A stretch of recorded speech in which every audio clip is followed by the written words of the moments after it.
Welcome to the Employee Advocacy and Influence podcast.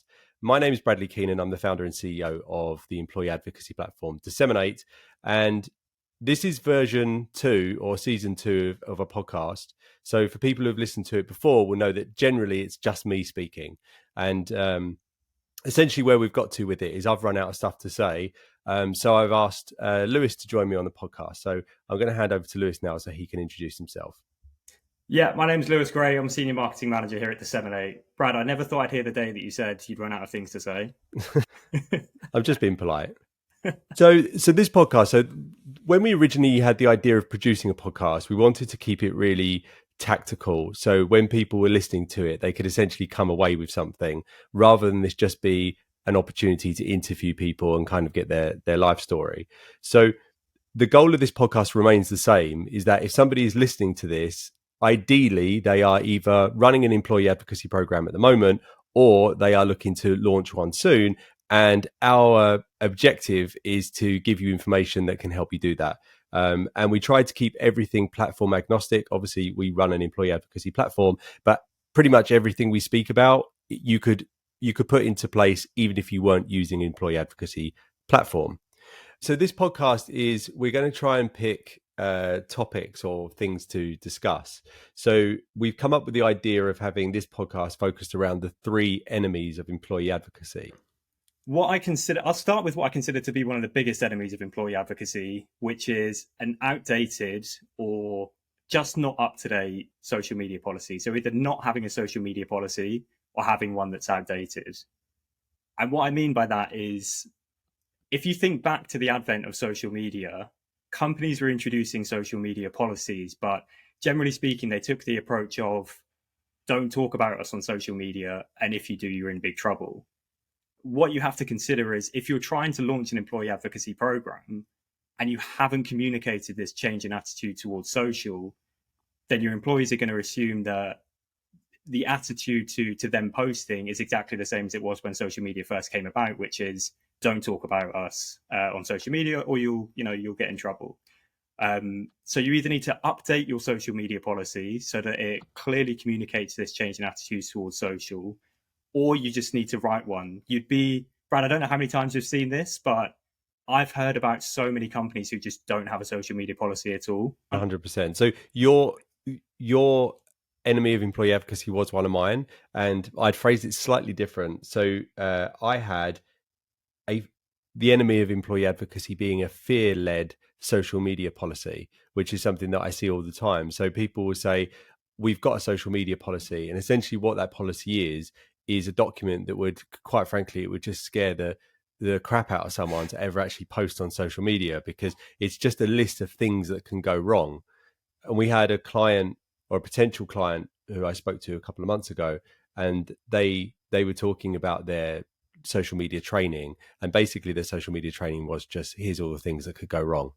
And I was saying, well, this isn't going to make people want to post on social media. It should be framed around, how do you do this in a way that essentially prevents it from going wrong in the first place. So, but corporate world, typically people are, scared of getting things wrong. So the policy document will tend to lean that way. Well, I think on that as well, I mean, fear-led is probably the better way of putting it, because that's exactly what it is. That's what these old social media policies are. It's also a case of getting it in front of your employees. So social media policies are typically in employee contracts and things like that, right? There's no reason to. I'm sure it's going to be on an intranet as well if you wanted to access it and find out what the company's social media policy is. But unless, obviously it needs to be updated, but unless it's communicated that this has happened, they're going to be none the wiser.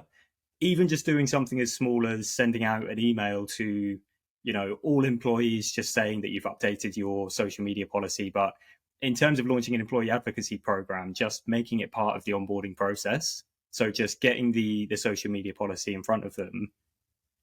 But also kind of leads me on to another point, which is make it easy to digest, because historically, and even still, social media policies are going to be written by legal departments. They'll definitely have their eyes on it. So as a result, that policy is just, or the document is, pages long. It's just black and white text, and it's full of legal jargon that nobody really wants to read. Hmm. If nobody wants to read it and if it doesn't look engaging, they're just not going to read it anyway. So you could update your social media policy to make it pro employee advocacy, but if it's a document that nobody's ever going to read, then you've kind of wasted your time. So it's a case of getting all three right: updating your social media policy, or potentially just writing one if you don't have one, getting it in front of them, but then also making sure it's a document they actually want to read. Yeah, and there's a big movement now towards companies producing legal documentation, but doing it in a kind of palatable and design-led way. So we recently got approached by a company that were looking to take our master services agreement, our scope of works, which is essentially a legal document, but actually adding design to it. So it is something that's easy for people to read. So I think with social media policies, it should be no different that, if you give someone a 45-page black and white document, nobody's going to read it, even the person who probably wrote it. So I would say that we're completely aligned on that one. So shall I move on to my first? Yeah, let's hear it. So this is actually a bit of a bugbear for me, and I'm probably going to upset some people with this one. But I think the number one enemy of employee advocacy is social media teams that focus on vanity metrics and don't care about actual outcomes. So what I mean by that is when an employee advocacy program is launched inside a company, it's typically the talent team, employer branding team, or the social media team that run the program, or a combination of both. And it should be a combination of both because typically social media teams know how to write a social post, which is quite a critical ingredient in running an advocacy program. But what happens is that their own personal targets are not on business objectives, like high level business objectives, such as growing revenue, reducing churn, or whatever. Their metrics are grow likes on our company page. Mm. So what happens is when they launch the advocacy program, they see only value if it's actually hitting those metrics, even if it's raising significant awareness and reach outside of their corporate channels. They almost disregard that as valuable because their own personal metrics are those vanity metrics. So I think that's changing a bit now, where people are thinking about it more carefully. But I would say that is my number one pet peeve. And Yeah, I think it's one of those as well where it's like you can kind of understand the frustration because, like with any new initiative you launch, you want to be able to attribute the results, and you want to be able to measure the performance. With talent and employer branding, especially, you're not always going to be able to. If your employees are sharing your content on social media, obviously that's great from a marketing side, sales side, whatever. You can measure the performance, but you can't really measure the impact that it's having on your employer brand, which is substantial, especially if you've got loads of employee generated content going into your platform for your colleagues to share. If you're sharing a lot of company culture content, like stuff from staff away days or behind the scenes content, that kind of thing, it's not necessarily going to be measurable, but it's a branding thing, right? If loads of people are seeing your content, you have to realize or you have to appreciate that's still having a significant effect on your employer brand. yeah, 100%. And the attribution thing is a big issue because, I mean, my previous incarnation before being involved in employee advocacy was in e-commerce, where everything was tracked. So how many people land on the page, how many people go to cart, what's the average order value of a cart, everything's metrics. So, but when you've got so many different channels where you've got some people posting on LinkedIn on the corporate channel, then you've got people posting, attribution's basically impossible. So you almost have to take a gut feel of, is this helping? And typically businesses don't really like that. So comparative media spend is pretty much the best metric to use because you can look at what awareness did we get for the content and what would that have cost if I'd gone elsewhere. So what's your Definitely. second, Lewis? My second one is, I feel like this is one of the most common ones, which is not communicating the employee benefits. And you can understand it. So this is communicating it with the people who are going to be participating in your program, because from a program manager's perspective, when they're evaluating employee advocacy tools, maybe they're on G2. If somebody landed on DSMN8's website, for example, the first things you're going to see are the business benefits. So you'll see the benefits for marketing, sales teams, employer branding teams, which is obviously super relevant, especially if you want to get this thing signed off. But when it comes to onboarding people and actually rolling out your program, you need to be able to communicate the employee benefits with the people who are going to be participating, because otherwise you're going to invite them to this thing, and their immediate thought is going to be, why would I do this? What's in it for me? So you have to kind of take a step back, put yourself in their shoes, consider their role as well. So let's say, for example, it's your sales teams. We know social media is playing an ever more important role in sales processes with social selling. It's going to be easy to communicate the benefits to them, because you can say this will help you manage your social media presence. It's ready to share posts. Your marketing team, obviously, you can talk to them about the content they produce is going to be seen by more people. Employer branding people, for the reasons that we just mentioned, obviously it's going to elevate their employer brand. So you can communicate those benefits. But for anybody outside of those departments, you have to focus on the personal branding benefits. So that could be, you could talk to them about the various benefits of personal branding. Let's talk about career opportunities, for example, whether that's external career opportunities if you're talking about their long-term career, but you could also communicate the internal career opportunities that it brings. So to be seen as somebody who's participating in this thing and actually, supporting marketing campaigns and, promoting the company's message, and seems to be somebody who's actively engaged with the company, eventually people are going to realize, when it comes to going for an internal promotion, let's say, and it's you versus somebody else, that's just the kind of thing that will give you the upper hand.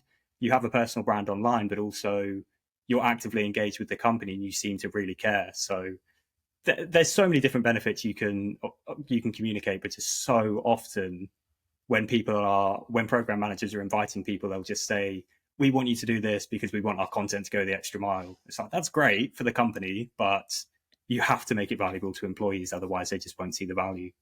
Yeah, and unless you're going to either financially incentivize people or give them big rewards for it, they're not just going to share content because it benefits the company. It's literally as simple as that. But I think I think the problem is with legacy the concept of employee advocacy has been around longer than we have as a company, right? So the original idea of employee advocacy, what it originally was before it was even called that, was we can use our employees as a marketing channel, which is still true, but it was so one-sided that it was just like, oh, I'm just going to get my employees to share everything and that'll be great for the company. But why would somebody actually do that? And especially when they get turned into a walking billboard and it's so obviously company-centric content being pushed out by employees. And I think that has actually harmed the industry long-term, because people actually, when they think about employee advocacy, that's their immediate position. But the interesting thing with that is confirmation bias, because if that's what you think about it, when you see it done like that, it reaffirms that's what employee advocacy is. We're kind of playing around with this idea of having the concept. So we use, from a sales perspective, when we're selling to our clients, we have, as all companies do, a concept of an ideal client profile, which is who can we approach, who we think we would add value to, or who would make a good client to us. So what we're starting to do with clients is use this idea of an ideal advocate profile, which is who inside your organization is actually the person that can benefit from this and in turn will benefit the company. So easy example is a salesperson. Salespeople get paid commission based on deals they close. So if you can give them something which helps them close deals, they benefit from it, and the company benefits because revenue grows. That's a good example of a good advocate profile, ideal advocate profile. Where it falls short is if you say, oh, I just want everyone in the company to share all bits of content, regardless of what job they do. It works for a little bit, but because there's no real value behind it, it kind of can fall apart. So yeah, I think that was a very valid enemy of employee advocacy. And I've got one that actually kind of links onto that. Good segue. It is a good segue. Yeah, it's a skill. So mine is people who use employee advocacy as a job board, which I think is kind of the same one as you did, but it's slightly different. So what can happen, it happens less now, I would say 4 years ago it would happen very frequently, is that obviously if you're going to advertise for a role, you have to pay LinkedIn to do that. So if you can get your employees to share your job ads, that's a much cheaper way of making people aware of opportunities within the organization. And it's fine to do that, but the bit that I actually think is the enemy is when people fail to put context around it first. So if you're going to share job ads, and let's say we'll use the example of an engineer, right? So if you're an engineer, the probability is you went to university with other engineers that went on to work at other companies. So if I am an engineer and I share a job ad for an engineer at my company, my audience is relevant. But if I haven't done any work beforehand talking about why my company is a place that people would want to work, then the job ad is just a bit of content that won't get any reach. So I would always say that for every one job ad you're sharing via your employees, you probably need to be sharing 10 other pieces of content, which are about the employer experience, what it's like to work in the organization, what the value is, the mission, all those kind of things. So when you do share the job ad, people actually want to apply for it. Yeah, I think the interesting thing with that as well is people that make that mistake will often use, so this is probably a separate enemy in itself, but the language that they use when they're writing posts for their colleagues to share. So if it's these job posts, for example, they write like the company would write. So the captions are always like super robotic. Yeah, And it's like they we. yeah, always we. They always say we. And they're using like the company buzzword. I can't think of any off the top of my head. Also, I don't really want to call anybody out, but it's so you can spot it a mile off, but it ultimately harms your employee advocacy program as well, because put yourself in the shoes of the person who's seeing that piece of content in their feed from that employee. It looks so inauthentic. Like nothing says my company told me to post this. Like never posting about how good it is to work there, and then suddenly you're posting a very robotic message about a new job opening. So it's kind of like a double whammy, isn't it? Yeah, absolutely. And I think employee advocacy should be about enabling people who want to be active on social, as opposed to just forcing everybody to do it. And obviously, we speak about that a lot, but it does surprise me how many people struggle to, I guess, think about the user, the advocate, and what that text actually looks like when they share it. So they will say, "Oh, I don't like it when companies, put corporate jargon," but then they do it themselves because they feel like that's the right thing to do. But I think that's changing a bit now. I think the maturity of the market is interesting, because if you think, I compare what an employee advocacy program is against sales enablement tools, just because my background is in sales. So I think about things like Outreach and SalesLoft, where they're email sequencing tools, and arguably they're kind of coming to the end of their cycle and they probably need to reinvent themselves. But when email sequencing first started, the technology was one thing. How sophisticated people were at using it was a completely different curve. It's probably 4 years behind the tech. So people just spamming people on email with, sending the same email to 1,000 people was what they would have done at the start. And I feel like that's what employee advocacy was. But I think there's a new generation of people who are adopting the technology and actually saying, actually, there's a smarter way we can use this. We can be more strategic. So, which I think is a good thing. Definitely. You've kind of, something you said before has kind of segued me onto my Another final segue. point. And I promise to anybody listening to this, we genuinely didn't know what each other's points were going to be. But something See, now you said that, and people are going to assume that you didn't. It's like when a comedian says, "Oh, this is a true story." Yeah, Well, it's not. It isn't. So, yeah. But we genuinely didn't know. I promise. we genuinely didn't. But yeah, so what you were saying before about people failing to kind of take a step back and put themselves in the shoes of somebody who's viewing that in somebody's feed. My third enemy of employee advocacy was, and this is the one that I said I'd have to explain, is greed.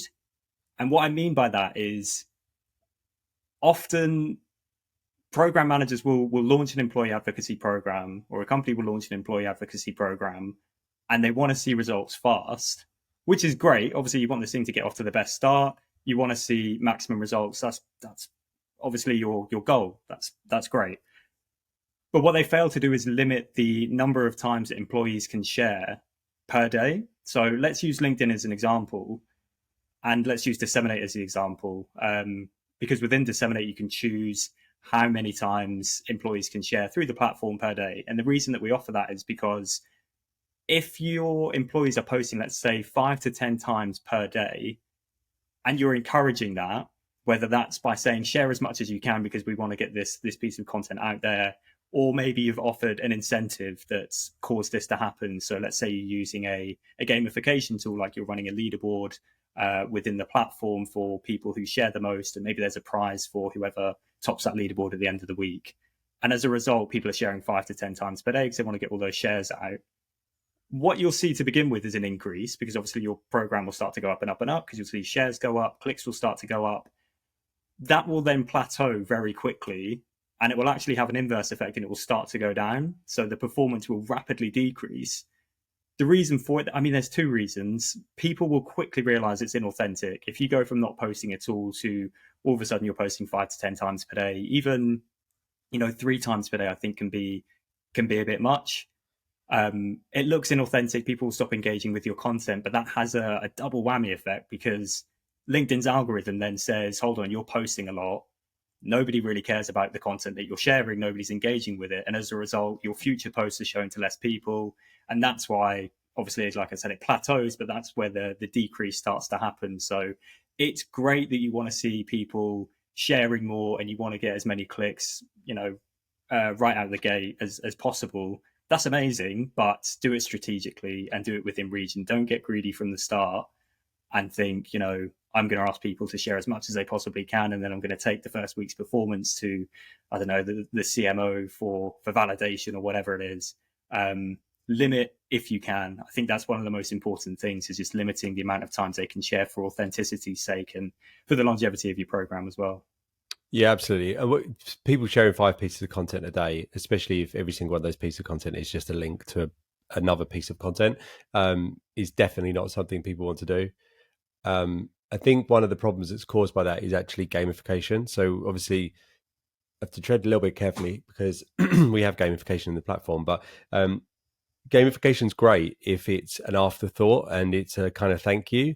When it becomes the primary objective, it just alters the way that people view the idea of employee advocacy. And we've seen it where we've had customers who have launched with gamification and they've put such an emphasis on it that even when we get a support ticket, people will refer to it as the game, and they will say, how do I win the game? And it's like, well, there's no game to win. But then it just encourages people just to not think about what they're sharing, to just post 10 times a day just because they think they might get an Amazon voucher. And it's just not a sustainable way of doing it. So I think it comes back into that idea of being more selective over the people that you actually bring into the platform and educating them on why they would do it for themselves and not just to win an Amazon voucher.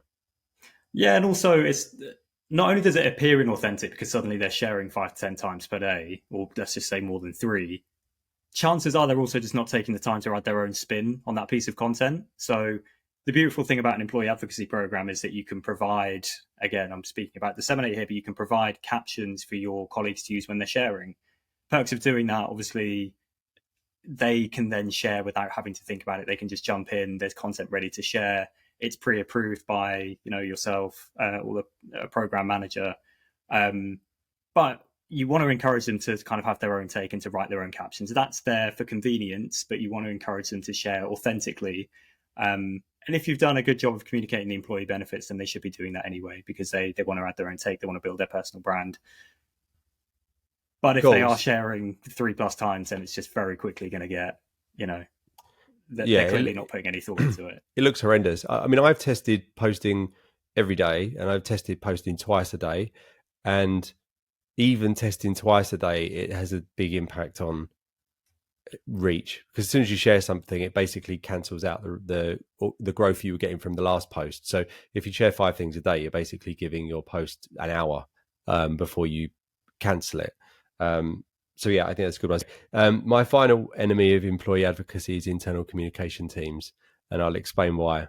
So they're not always, but there's a big misconception in employee advocacy that it's an external function and it's an external channel, and it isn't true. So what can happen is, if you work in marketing, so there's a blurred line between marketing, employer branding, and even internal communications. They're all communications functions, but doing basically a different task, right?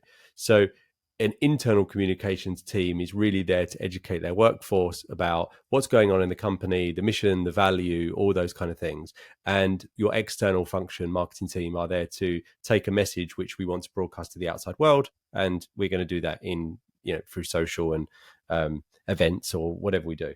So sometimes an internal communication team, if they see that somebody wants to launch an employee advocacy program, especially if that program involves an app, they will see it as competition against their internal communication function, their intranet or whatever.